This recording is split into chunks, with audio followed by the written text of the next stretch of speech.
Online పేరుతో అక్రమ ఇసుకను తరలిస్తున్న 2 టిప్పర్లు పట్టివేత. నారాయణపేట జిల్లా మక్తల్ మండలం దాసరపల్లి గ్రామ శివారులో ఉన్న పెద్దవాగు ఇసుక రీచ్ నుండి డప్పు చేసిన ఇసుకను ఆన్లైన్ పేరుతో భారీ మొత్తంలో టిప్పర్లలో అక్రమంగా ఇసుక తరలిస్తుండగా బీఎస్పీ పార్టీ రాష్ట్ర కార్యవర్గ సభ్యులు వాకిటి ఆంజనేయులు అక్రమంగా ఇసుక తరలిస్తున్న టిప్పర్లను పట్టుకొని 100 నంబర్కు డయల్ చేసి పోలీసులకు సమాచారం ఇవ్వడంతో పోలీసులు అట్టి 2 టిప్పర్లను మక్తల్ పోలీస్ స్టేషన్కు తరలించారు. ప్రభుత్వాలు మారుతున్న ఈ ప్రాంతం నుండి అక్రమ ఇసుక రవాణా ఆగడం లేదని, ఇలాంటి ప్రభుత్వం అనుమతులు లేకుండా ఆన్లైన్ పేరుతో రాత్రి పగలు తేడా లేకుండా అక్రమంగా తరలిస్తున్న అక్రమ ఇసుక రవాణాను రెవెన్యూ పోలీస్ అధికారులు అడ్డుకోవాలని బీఎస్పీ పార్టీ నాయకులు వాకిటి ఆంజనేయులు డిమాండ్ చేశారు.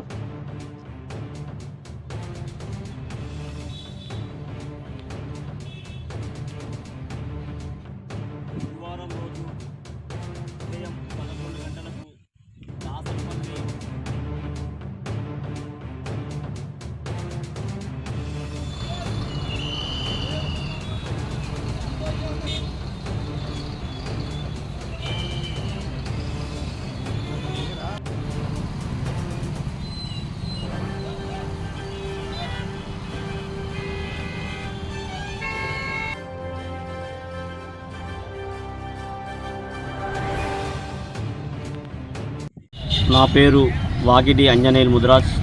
బహుజన్ సమాజ్ పార్టీ రాష్ట్ర కార్యవర్గ సభ్యుడిగా పనిచేస్తున్నా.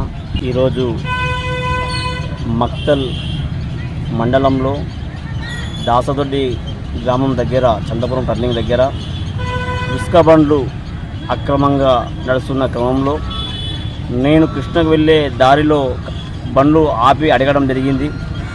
ఈరోజు మీరు వెహికల్లో ఇసుక నడుపుతున్నారు కదా, మీ పర్మిషన్ ఉందా అని అడిగితే వాళ్ళ ఫోన్ ద్వారా నిన్న తీసుకున్న పర్మిషన్ చూపించి వాళ్ళ వెహికల్స్ ప్రాబ్లమ్స్ ఉన్నామని చెప్పడంతో ఇలా ఎన్ని బండ్లు ఉన్నామని అడిగితే ఈరోజు ఒక 10 బండ్లు వస్తున్నామని చెప్పడంతో అనుమానం వచ్చి 100 కాల్ చేసి మాట్లాడిన తర్వాత 2 కానిస్టేబుల్ వచ్చి ఈ 2 వెహికల్స్ తీసుకురావడం జరిగింది. మరి ప్రభుత్వ అధికారులు ఈరోజు లైవ్లో చూడడం జరిగింది. తహసీల్దార్ గారు కానీ, కలెక్టర్ ఆఫీస్ సిబ్బంది కానీ, పోలీస్ సిబ్బంది కానీ ఉసుక మాఫియా చాలా ఘోరంగా సాగుతుంది. దీన్ని జిల్లా కలెక్టర్ గారు, ప్రభుత్వ అధికారులు దీన్ని ఎమ్మన్నే చర్య తీసుకోవాలని కోరుతున్నాము. ఇలాగే కొనసాగితే బహుజన్ సమాజ్ పార్టీ నిరంతరం పోరాడుతుందని చెప్పి మేము డిమాండ్ చేస్తున్నాం.